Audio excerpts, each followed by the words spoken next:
going to talk about staging. All right, and staging is how you make your object and the idea that you are trying to create in a scene, make it clear and unmistakable. A lot of times, people, in the bid to create complexity over complexity, they put too much in the scene at the same time, and all of them are moving. Yes, you may be trying to create some overlap, but even overlap should be balanced in the sense that you don't want a lot of things happening at the same time, because your audience will not be able to pick out what is the most important thing that it ought to be seen in this animation. All right, so you want to be careful in how you set about staging objects. Contrast, the contrast will be the equivalent in terms of graphic design, setting the key information or communication apart from the rest. All right, so that you can see it. Sometimes you can do this with your lighting, your camera movement, the distance of objects in depth. All right, sometimes you want to, even though you have set a few characters together, you use something like depth of field to separate your main character from the other characters around. And simply doing that makes them know what to focus on and encourages that your audience understands what you are trying to say. So staging is important in how you set up things. You it's it's you can use your camera is one of the most important ways by which you can do good staging. If you already know a bit of what is going to happen in the scene, you set your camera in such a way that it does not put other objects in front of the main information that you are trying to pass across. All right. So key key uh key principle in animation staging. All right, we're going to talk about follow through, and in just this small animation, you can already see what follow through uh, may suggest. All right, you when an action you in nature, actions don't simply just start and stop. All right, you have some following action that always takes place after your main action. And when you are doing an animation, you want to bring that same sense in to further bed in the illusion of life that you are trying to create. So nothing just starts and stops on its own. A lot of other things that happen around it, and you want to capture a few of those other things in your animation to make sure that people have a better experience. All right. So follow through would be the you know that previously we talked about how actions are in three steps: the preparation, the action itself, and the termination. Follow through would be how you create the termination and the effect, and nothing just stops. All right. There's always a few other things that happen along with your action. All right. Overlapping action refers to secondary action that already starts before your last action stops. All right. So you don't want your action to be this one starts, this one stops, then this one starts. Sometimes, and in nature, most times actually, things happen together. So an object, or you throw a how will I put it now? You throw something that has a cable attached to it across the room, for instance. The cable, while the object itself moves, the cable also rotates in a very different motion, but it still, or not rotates now, it moves in a sort of S sine, or a sine curve motion along with that other action. It may not move at the same speed, or it may follow the action, but it starts, it continues as that action is. And sometimes when your main action has actually stopped, that overlapping action is still continuing or is just coming to an end in itself. So to show something like this in this character, when the character comes down, right, and begins to go up, I can move my the arms of the character. Let me quickly make sure I don't select that. Okay.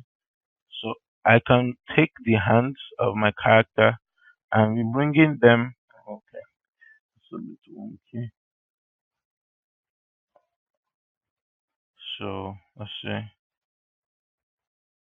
This is where we start. So I key this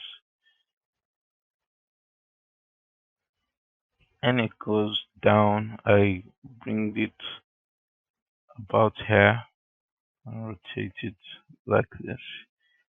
When it comes down, around about when my character is going up, I'm now pulling this downwards and making the hands come down. Now, if I play this through, you can see that when the character started going down, my hand was bending upwards as a secondary or follow through action of this bust area coming down. The hands go up, and then when the bust started going up, this hand came down. It is a an overlapping action following this main bulk that is going up. The hands come down. All right. And when it is coming down to when they are landing, if I reverse this, it's a bit of a way to show that you can see that the hand bends back. So sometimes there is a leading action. In this case, this bulk is moving down or up, and then there are the following actions like the hand that also move along, not at the same speed, not at the same rate, but they are also moving. So you don't want to simply make animation that looks stiff. All right. If I did this and the hands just remained at the side, and when it was going up, the only just remained at the side still in the same stiff motion or same stiff position, it doesn't look real. All right.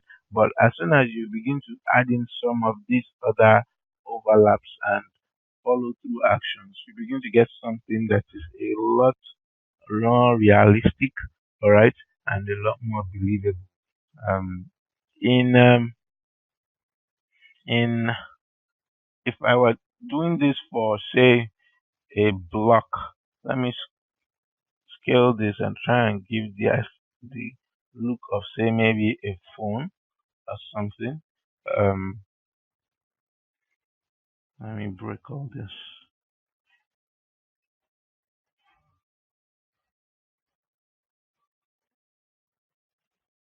Okay,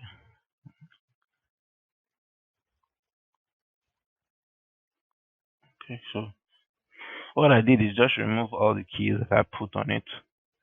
So if this were my say phone, um, now because the phone is a complete simple object, there's no real overlap on it, and that's you have to note that some objects there's no real overlap that you can create on them. But we have talked about follow through action. Yeah, we talked about follow through actions, and so if I want this object to rotate, so let me key it here, and at frame 20, I want to rotate it about 180 degrees and move it to the side here. All right, I'll move it to the side here. All right, this is what my animation looks like. Okay, it looks like this. All right, move to the side. Mm. Okay, so this is what this phone looks like. But what if I could make an action happen before this action begins to give a sense of what it would do. So if I did this and at frame 1, I've moved the first frame to 6, and at frame 1, I instead rotated it in the backward direction and moved it forward to the other direction. So what it will do is this. Okay, what I want to do is bring this key to forward. Okay, this is what I really wanted to do. Alright, so I move my initial frame here, but instead of going directly to the next frame, to this position, I make it go back first. So if I play this through, simply by going in this direction first, you gave a sense of where it's going to go. And of course, we talked about how that is a form of anticipation. By making it drop back like this, when it starts rotating in the other direction, you kind of already understand that that is where it was naturally going to flow in. All right. So let's say I now get to place I'm stopping. This is how I want to stop. Right. A straight flat look.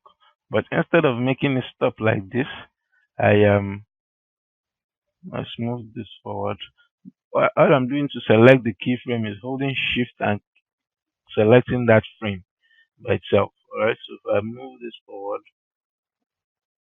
and when I get and return back to my frame 5, and instead of allowing it to where it would have normally been, which is somewhere before the final frame, I push it a bit extra to the other side. All right, so that when I play it has that effect of going a bit over the edge and then returning back. All right, and that is how you can also show the follow through or overlapping action of that object as it stops for a bit or extends over a bit and then returns back to its normal position. It's more of a anticipation thing at the beginning here where you make it go back a bit.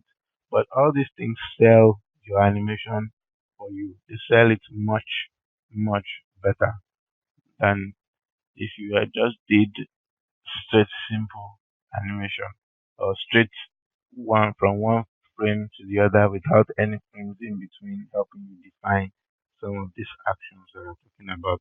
So we're going to deal with straight ahead and pose to pose animation. Now basically what this means is defining how you move from one frame to the other. Now, there are two methods. Straight ahead requires that you start keying from the beginning. All right. You may not know exactly where your end is, but by animating every point of frame along the way, you you move through the motions till you get to where you are going. All right. So you can see straight ahead here. You just move through every frame. Uh, Taking cognizance of and keying in every frame, every frame and the motion on every frame. Pose to pose usually means that you already know, you have a predefined idea of the many of the motions that this character will go through. All right, and so all you are doing is trying to hit those poses and get them to look right, and then you can then determine how the in between areas work to support your key poses. Yeah, so um, straight ahead, you use it for more scrambled, continuous action. All right. While your pose to pose is for repetitive or exact motions, where the good acting, where what is most important is um, the audience seeing certain things happen for certain periods rather than a lot of things happening over continuous time. All right, so that is important for people and how learning animation and what they use for what. Sometimes one method doesn't work because of, like I said, Straight ahead is for continuous scrambling, very complicated motion, and pose to pose are for more defined and known poses where the good acting is key. Good acting, which means the type of hitting the kind of poses that people will recognize and that will sell the idea that you are trying to create. Right. So going on to slow in and slow out. Now, no object in nature simply comes out of a static position at a constant velocity or acceleration. There's always an increase, and so that increase you can show it in your animation by how the object slowly comes out of a frame and slowly enters into another frame. Um, it's also a measure of weight in your object. All right, and so in your animation, um, you want to take care of the interpolation between frames, which is how you put other frames around how you put other in between frames around your key frames. All right. Let me see what I can do to show this. All right. Let's just use an example of this. Now, this is our keyframe. This is standing. This is in the air. All right. Now, you go down, which is where you bend. All right. But notice that I didn't allow it to just go from bend to jump straight away. All right. What I did was that I created another frame that is close to this frame. All right. And in that frame, I make sure that the object did not go too far just yet. All right. So I can pull it down so that it's like this. Now, what will have happened if this was a normal linear interpolation is that the middle part of the jump, by the time we are here at this frame, we are already about here because this is where it's going. It's going here and you are starting here. All right. So the middle point between here and here will be somewhere around here. All right, but note that by the time we are getting to the middle, it hasn't even reached that point. This is where the middle would be, but it hasn't even gotten there. That's because I have used a frame to move this point of the jump lower to uh, this frame. And what it does is that it makes the jump slower at the beginning, but then increases it towards the space. And already you get a sense of weight because it has to carry itself for a bit and get over the inertia that it has before it begins to jump much faster upwards. All right. And so it is that interpolation, it is that what you do with the in between frames to give your object a sense of either increasing motion or decreasing or accelerating or decelerating by pulling that middle frame closer to this side. What I've done is that I've ensured that the object will either start slowly and then go fast, or if I did it the other way, to start very fast and then get to the top very slowly. So let me delete this for instance. And so this would have been our middle one here or one here would have been our middle frame. So, but if I take this middle frame and move it closer to this frame like this, what will happen is that it moves very fast up to the middle one, and then it moves very slow up to the middle one, and then very fast to get to the top here. All right. If I moved it the other way around, it will get very fast and then move very slowly towards the top. All right. Very fast.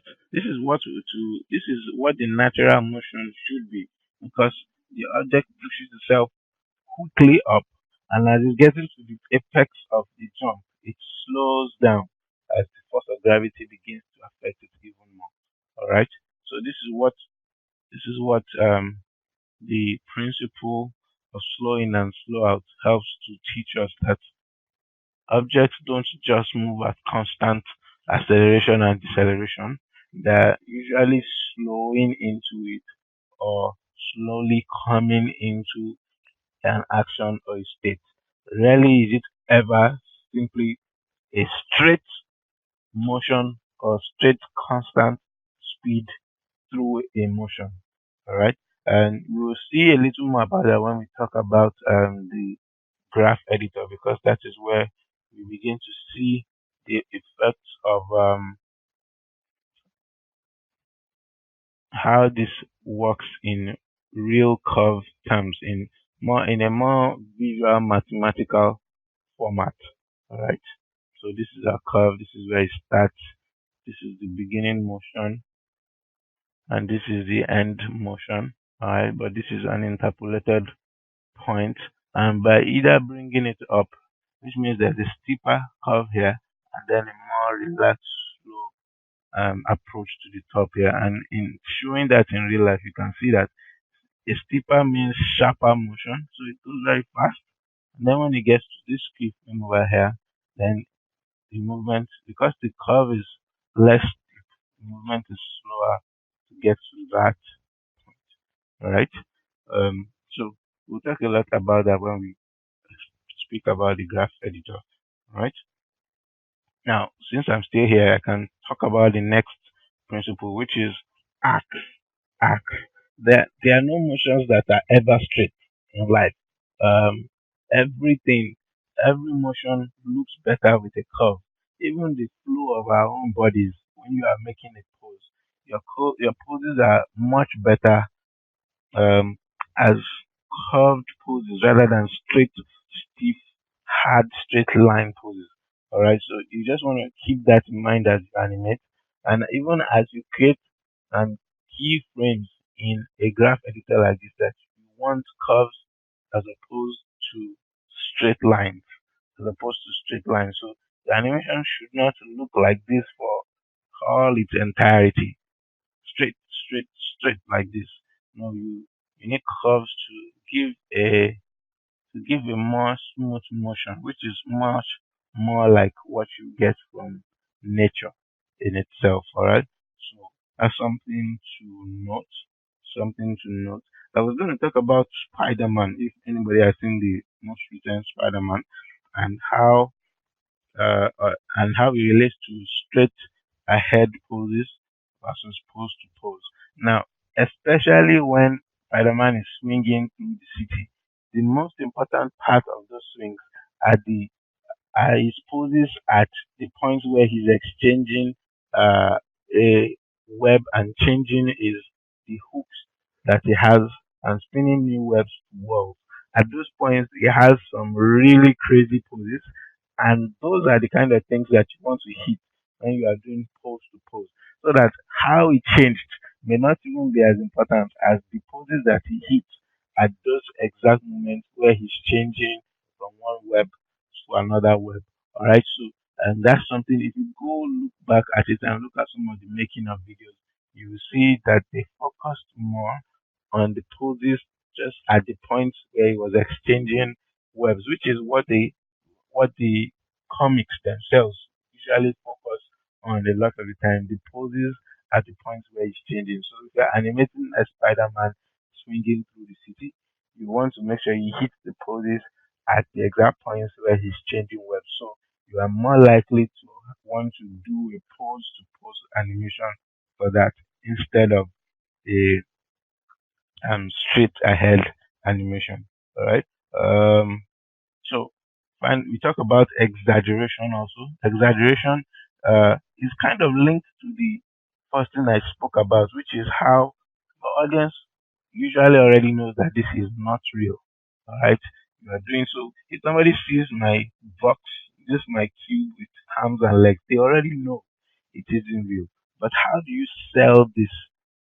How do you sell the experience of watching this box move in a way that they can suspend um, their ability to rationalize this as not moving or as not real? How do you do that? And that is by balancing your need to show the character with the exaggeration of his emotions.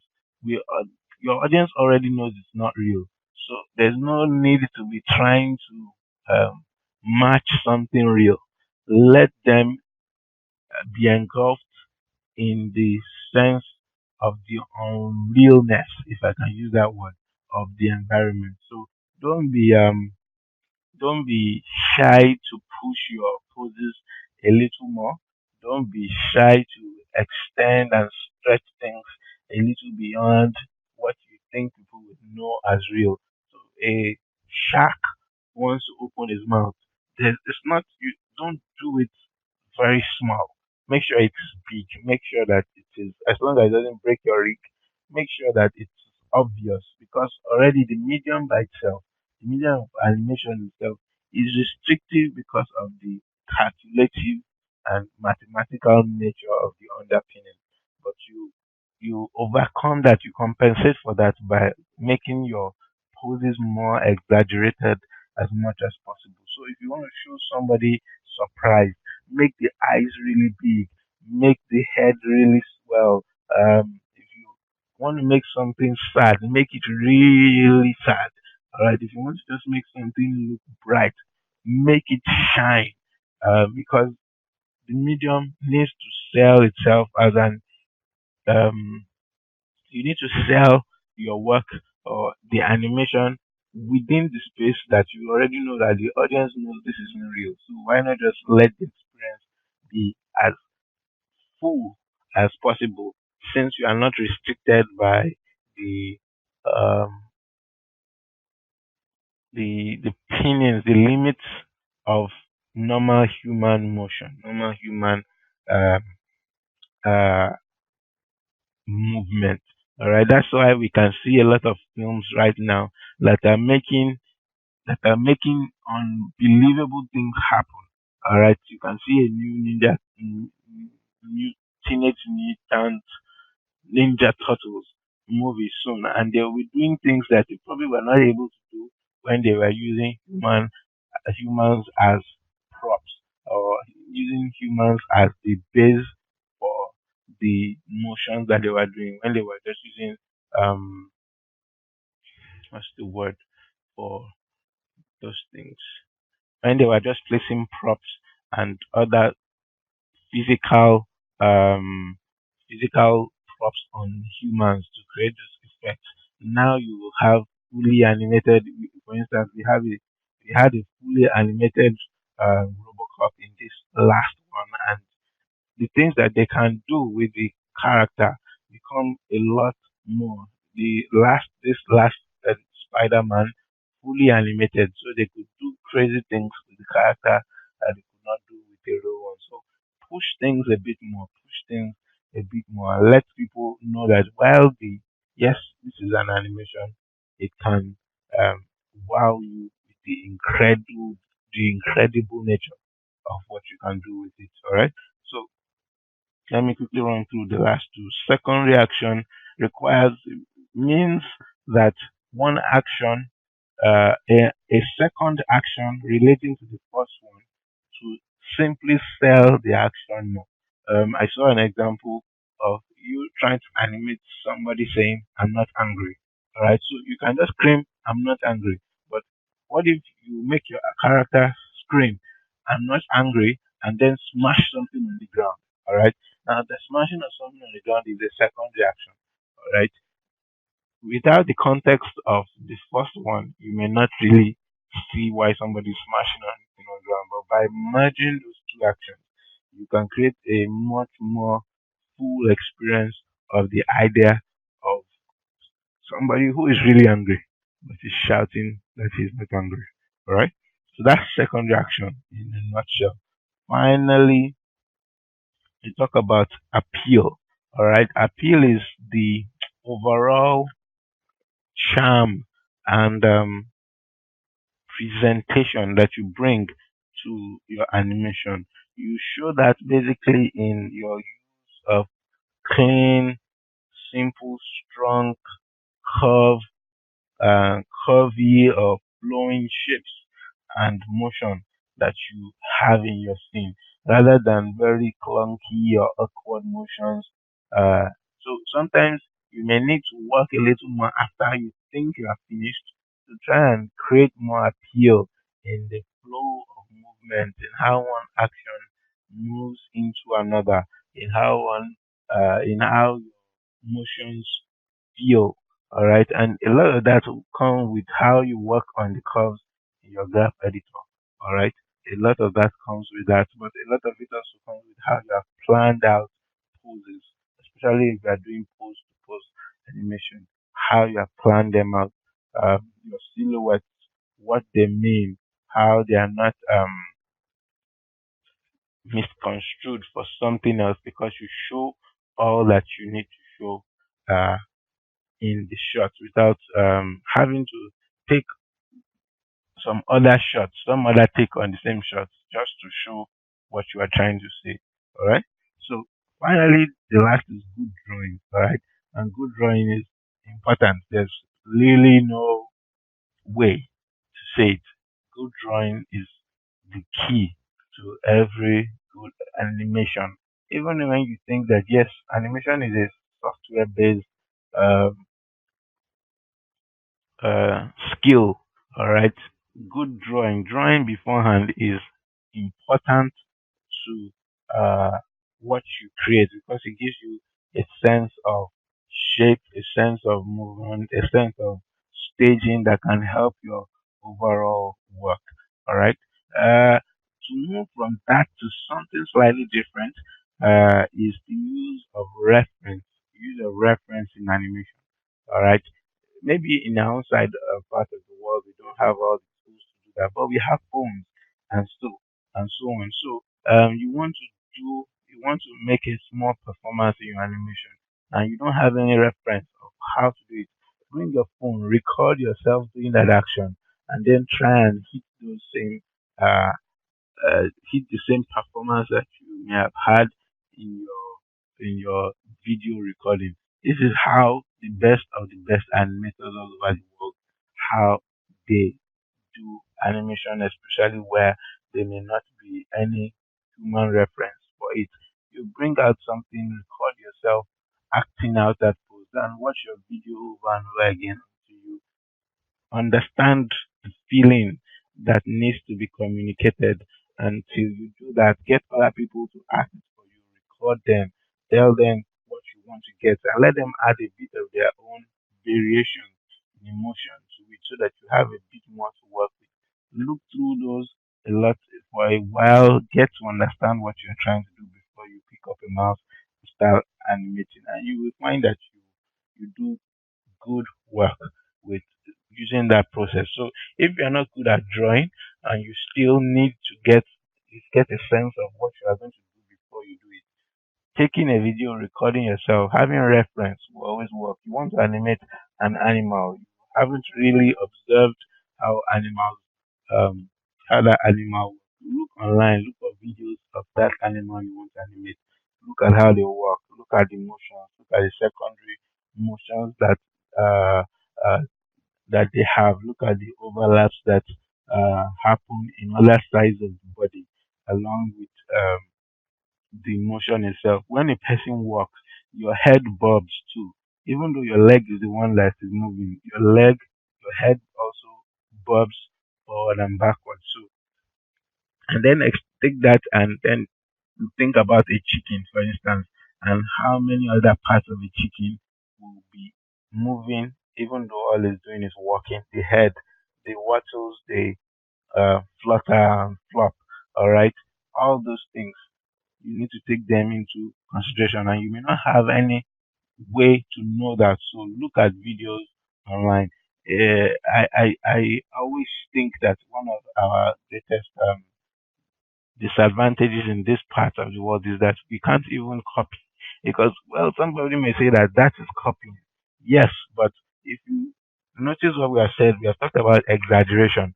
So when you are animating what you have referenced as video, push it a bit further, all right, and you get something that looks different but still is fresh and is believable, and that's the key thing: fresh and believable. All right, so let's take that into consideration as we work. Record yourself.